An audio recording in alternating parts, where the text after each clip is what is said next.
रोश भगवान की जय, सच्चे दरबार की जय। आज मैं आप गुरु भाइयों गुरु बहनों को दिव्य अनुभव सुनाने जा रहा हूँ। नूरमहल आश्रम पंजाब में मासिक भंडारे का कार्यक्रम था। हजारों गुरु भाई बहन अलग अलग सेवाओं में रत थे।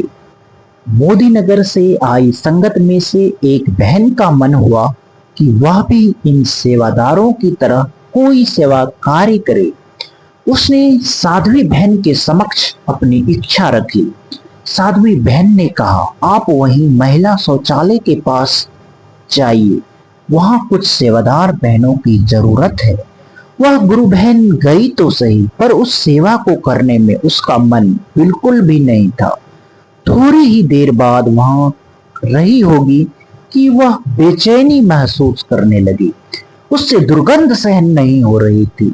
ऐसा लग रहा था कि कुछ देर और खड़ी रही तो उल्टी हो जाएगी। इसलिए वह वापस साध्वी बहन के पास आई और कहा, दीदी, मुझसे वह सेवा नहीं हो पाएगी।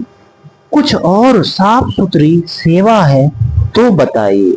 साध्वी बहन ने कहा, कोई बात नहीं, आप रहने दीजिए, हम कर लेंगे। आप अभी बैठकर सत्संग सुनिए। वह गुरु बहन सत्संग पंडाल में जाकर बैठ गई। कुछ देर बाद साधना के लिए आंखें बंद की तो क्या देखा। उस गुरु बहन ने देखा कि सामने वह तरनी नदी है। गुरु पुराण के अनुसार यह यमपुरी की नदी है। इसमें पानी की जगह रक्त और मवाद बहता है। इसमें हड्डियों से भरा हुआ है। यह मान्यता है कि इसमें पापी प्राणी मरने के बाद यमदूतों द्वारा धकेले जाते हैं और भयंकर मगरमच्छों, सुई के समान नोक वाले कृमियों आदि जीवों द्वारा दंशित होते हैं।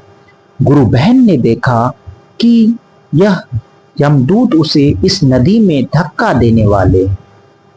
उसकी आत्मा पुकार उठी, महाराज जी बचाओ, महाराज जी बचाओ, महाराज जी बचाओ। फिर एकाएक वैतरणी नदी गायब हो गई और महाराज जी उसके सामने प्रकट हो गए।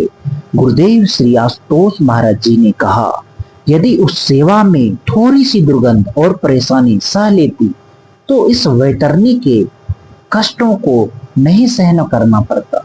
तेरे पुण्य कर्म इस वैतरणी से पार करा देते। फिर महाराज जी अंतर ध्यान हो गए। गुरु बहन झटके से उठी और दौड़कर साध्वी बहन के पास गई। हाथ जोड़कर गिड़गिड़ाने लगी, प्लीज दीदी, प्लीज मुझे वह शौचालय की सेवा दे दीजिए। फिर उसने अपना सारा अनुभव कह सुनाया। साध्वी बहन ने उसे पुनः वह सेवा दे दी। गुरु भाइयों बहनों, हमसे शायद ही गुरु सेवा का महत्व बताने समझाने की जरूरत है। हम जानते हैं गुरु आज्ञा में की गई हर सेवा कितनी फलदायी होती है। जन्म जन्मांतरों के पापों को स्वाहा कर हमें कष्टों से बचाती है। इसलिए कहा गया है कि कर सेवा गुरु चरणन की, युक्ति यही भव तरनन की।